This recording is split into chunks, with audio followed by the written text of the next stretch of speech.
네, 안녕하세요. 네, 경영지도사 회계학개론 수업을 맡게 된 강종철 강사입니다. 여러분 이렇게 만나 뵙게 돼서 반갑습니다. 저는 이제 회계학 강의를 맡게 됐는데요. 경영지도사 과목 중에 회계학이라고 하는 부분들이 사실 좀 중요한 부분들이긴 합니다. 왜냐하면 특히 다른 과목들보다 꽈락률도 높고 그 다음에 평균 점수가 제일 낮은 과목이거든요. 그런데 왜 다른 과목보다 그렇게 과락률이 높다고 해야 되죠. 과락률이 높고 평균 점수가 낮은 이유에 대해서 한번 곰곰하게 생각을 해보면 사실은 좀 익숙하지 않아서 그런 것 같아요. 과목이. 왜냐하면 다른 과목들은 이제 법령이라든지 아니면 뭐 조사 방법 같은 게 마케팅에서 우리가 이제 파생된 학문이기도 하죠.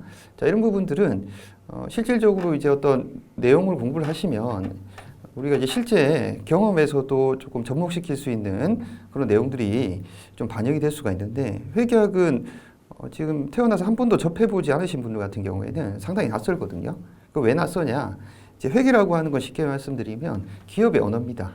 결국 이제 언어를 공부하는 건데 이 언어라고 하는 거는 한번 숙달이 되고 익숙해지면 상당히 쉽잖아요. 근데 이제 거기 숙달되기 전까지는 매우 난해하고 접근하기도 힘들고 항상 우리가 이제 좋은 점수를 얻기 힘든 그런 이제 과목이라고 생각이 듭니다. 그래서 저는 이제 이 회계학 강의하는 동안은 최대한 여러분들이 이 회계학이라고 하는 과목에 최대한 익숙해지시고 좀 편안함을 느낄 수 있도록 하는 강의를 조금 진행하고자 생각을 하고 있습니다. 그래서 너무 부담 갖지 마시고 회계학이 기본적인 내용 하나도 모른다고 하더라도 기초부터 차근차근 아주 쉽게 설명을 드릴 테니까요. 잘 따라와 주시면 이제 우리 회계학이 전체 1차 과목 중에 전략 과목은 아니더라도 이 회계학 과목 때문에 합격에 지장이 되는 그런 상황은 발생하지 않도록 제가 노력을 다하도록 하겠습니다. 여러분들 그냥 믿고 잘 따라와 주시면 감사하겠습니다. 먼저 이제 회계학 과목 관련돼서 우리가 이제 공부를 하기 위한 먼저 오리엔테이션 단계에서 좀 제가 여러분한테 설명드리고 싶은 몇 가지 내용들 이런 것들을 한번 쭉 정리를 했는데요. 같이 한번 좀 봐주시면 좋을 것 같아요. 네, 먼저 이제 우리 회계학은 다른 과목과 동일하게 25문항 출제가 됩니다.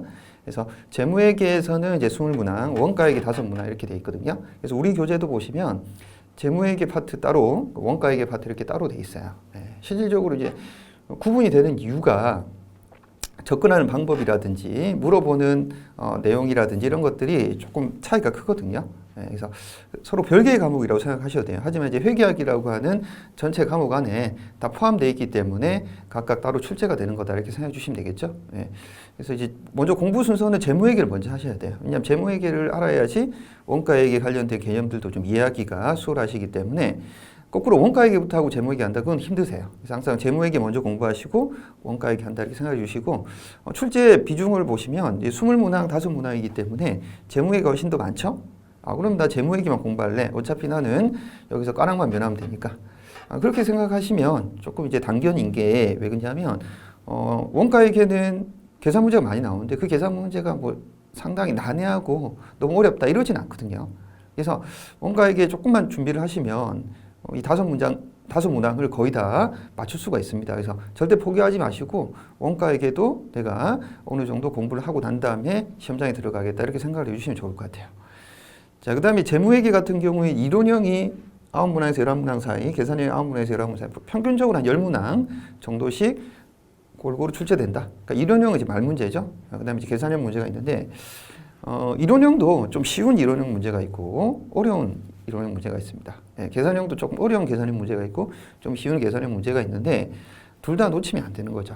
그래서 내가 이론 문제도 어느 정도 좀 접근을 하고, 계산 문제도 어느 정도 풀겠다. 근데 이제 원가회계는 특이하게 이론형 문제는 잘 출제가 되지 않아요. 계산형 문제가 거의 대부분 출제가 되는 것이니까 항상 원가회계 공부할 때는 계산형 문제에 대비하는 마음가짐으로 준비를 해주시면 좋을 것 같습니다. 자, 그 다음 우리가 이제 학부에서 대학교에서 회계를 공부를 하시게 되면 회계 원리부터 시작해서 그다음에 중급 회계, 고급 회계 이런 단계로 나아가고 또 원가회계, 뭐 세무회계 이렇게 공부를 하는데 세무회계는 출제가 되지 않습니다. 그래서 재무회계, 원가회계 출제가 되는데 회계 원리가 제일 어떻게 보면 회계학이 기초 분야. 기초 과목에 해당되는 것이고 좀 심화된 과목이 중급 회계인데 우리 시험 범위는 회계 원리 수준에 나오는 문제들도 있고 그다음에 중급 회계 수준의 이제 어려운 난이도의 문제도 골고루 섞여 있어요. 예, 그걸 모두 다 섞여 있다고 생각해 주시면 되겠고 난이도는 상중하 다양합니다. 근데 이제 난이도가 높은 문제도 대략 한 5문제, 6문제 정도 출제가 되는데 난이도가 높은 문제를 어떻게 접근해야 될까요? 풀지 마세요. 뭔 소리냐? 객관식이잖아요. 예, 난이도가 어려운 문제는 우리가 시간 관리 차원에서 경우에 따른 뭐 1분, 2분, 뭐 2분, 3분 이렇게 소모가 될 수가 있거든요.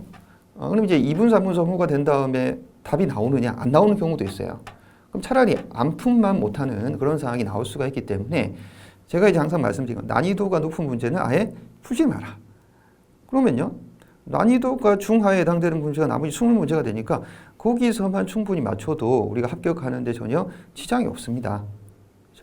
회계학이 우리가 생각하는 전략 과목은 아니잖아요. 여기서는 제가 생각하기에는 한 50점 이상만 받으시면 합격하는데 전혀 지장이 없는데 난이도 높은 문제를 굳이 풀어야 되나?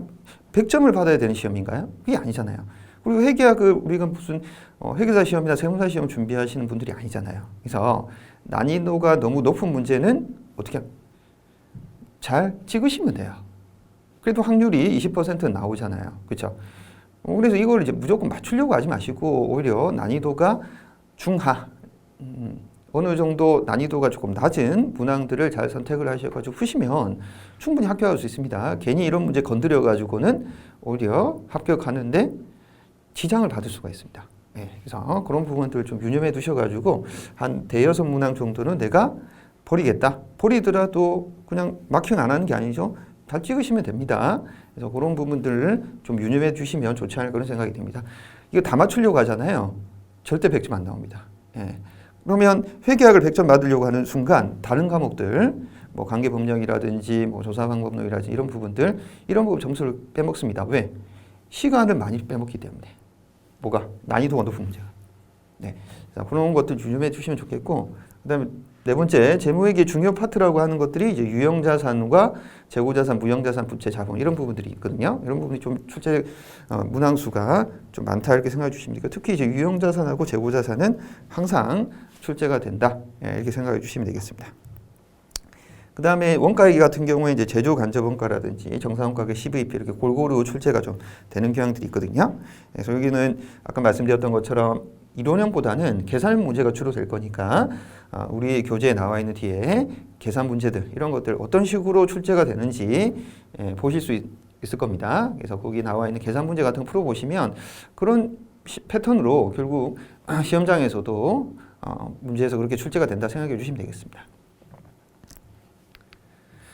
자, 그 다음에 6번은 아까 말씀드렸던 것처럼 회계학은 1차 과목 중에 평균이 제일 낮고 꽈락률이 제일 높아요. 그래서 우리가 회계학을 전략 과목이나 중점 과목으로 두고 공부하실 게 아니라 여기서는 최소한 평균 점수, 그러니까 한 50점 정도만 넘기는 것을 목표로 하셔가지고 대비를 하시면 훨씬 더 수월하실 수 있습니다. 그러니까 50점 목표로 하게 되면 난이도가 높은 문제는 풀 필요 있습니까? 없습니까? 없죠. 그러면 시간을 많이 줄일 수가 있는 거예요. 난이도가 중하에 해당되는 문제는 1분 안에 푸실 수가 있어요. 그렇죠? 1분 안에 풀릴 수가 있으면 시간을 많이 세이브할 수 있잖아요. 그렇죠? 다른 과목 푸는데 시간을 많이 우리가 할애할 수도 있고 여러 가지도 유리한 것이 있는데 굳이 다 풀려고 하실 필요가 있을까요? 다 풀려고 하면 25분 만에 절대 풀 수가 없습니다. 제가 생각하기에는 한 40분 정도 걸릴 것 같아요. 이 과목만, 회계학 과목만. 그렇게 시험을 우리가 회계학만 치는 회계학만 치는 그런 이제 시험이라고 한다면 그런 접근 방법이 많지만 그게 아니잖아요. 그렇죠? 회계학은 5과목 중에 하나일 뿐이잖아요.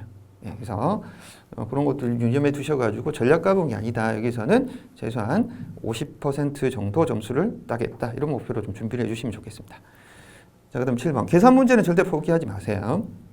무조건 대비한. 계산 문제가 이론 문제보다 더 쉬울 수도 있어요. 경우에 따라서. 그래서 우리가 이제 계산 문제 중에서도 좀 시간이 많이 걸리는 것들이 있긴 한데 그런 것들은 제가 또 요령을 좀 알려드리도록 할 겁니다. 그래서 책에 이제 풀이에 해당되는 부분 외에 어떻게 하면 좀 빨리 풀 수 있는지 빨리 풀 수 있는 방법에 대해서도 좀 설명을 드릴 테니까요. 그런 부분들을 좀 잘 적극적으로 활용하셔가지고 계산 문제도 잘 대비해 주시면 좋을 것 같습니다. 자, 그다음 8번 앞에서도 말씀드렸던 것처럼 난이도가 높은 문항은 가감히 배제를 해라. 난이도가 중하에 해당되는 문제들 위주로 집중적으로 공략을 하시는 것이 가장 효율적이고 합격할 수 있는 길이다. 그 다음에 9번 난이도가 낮은 문항 위주로 정답 맞춘다는 전략으로 접근한다. 8번하고 같은 말이죠. 예, 난이도가 높은 문항 접근한다 안 한다? 하지 마시라는 거예요. 예. 자, 우리가 회계사 시험이나 재무사 시험 아니라고 말씀드렸어요. 자, 그리고 기본적으로 우리가 지금 회계학 석사 논문, 박사 논문 쓰는 거 아니에요. 도구일 뿐이에요, 회계학은. 그래서 우리가 여기서는 기본 최소한 50점 이상 목표로 하시고 나머지 과목에서 고득점을 획득하도록 뭐 법령 관련된 과목이나 이런 것들이 훨씬 더 고득점 받는데 더 유리할 수가 있고 더 쉬울 수가 있기 때문에 그렇게 접근해 주시면 좋겠습니다. 자, 해독수는 여러 번 해독하시면 좋을 것 같긴 한데 우리가 해독할 때도 항상 유념해 두셔야 되는 게 이론 대비 문제풀이가 1대3이 된다. 그러니까 이론을 한번 1회독 한다 그러면 문제를 한 3번 정도 풀어보시는 거. 그러니까 문제풀이가 훨씬 더 중요하다. 앞에 이론에 해당되는 부분들 같은 경우에는 읽어봐도 머릿속에 잘 정리가 되지도 않고 이게 시험 문제 어떤 식으로 출제될지도 난해합니다. 그 문제를 많이 풀어보시면 아 이런 식으로 출제가 되어 있구나 라고 생각이 들기 때문에 문제풀이가 되면 자연스럽게 개념 정리가 될 수도 있어요. 그래서 항상 문제풀이를 더 우선시한다. 회계학은 앞에 있는 이론 부분들은 문제 풀다가 이해가 안 되는 경우에 이런 부분들을 보시면서 다시 한번 리마인드하는 방식으로 접근하시는 게 제일 바람직하지 않을까 그런 생각이 듭니다. 네. 그래서 제가 한 10가지 정도 여러분들이 이제 회계학 공부하는 데 있어서 필요한 방침 사항들을 좀 말씀을 드렸는데요. 뭐 사람마다 또 생각이 다르겠죠. 아, 나는 100점 받고 싶어. 그렇게 하셔도 돼요. 나 100점 받고 싶으니까 나 꼼꼼하게 다 공부할래. 그렇게 하셔도 돼요. 그렇게 이제 회계학 100점 받고 예를 들면 1차 떨어지고 뭐 이럴 수도 있는 거니까 자기 목표가 그렇다고 한다면 그렇게 진행을 하시면 되죠. 근데 저는 항상 말씀드리죠. 회계학은 하나의 도구일 뿐이다. 회계학이 절대적인 목표가 되면 안 된다. 그래서 회계학 점수에서는 어느 정도 기본 받고 다른 과목을 통해서 점수를 얻은 다음에 1차 합격을 하시는 게 제일 바람직하고 제일 효율적이다. 이 말씀을 좀 드리고 싶습니다. 예. 그래서 오리엔테이션은 이 정도로 좀 마무리를 하고 우리가 이제 본 과목 들어가셔가지고 기본적인 내용들부터 해서 문제풀이까지 하나하나 꼼꼼하게 좀 살펴보는 시간을 갖도록 하겠습니다. 감사합니다.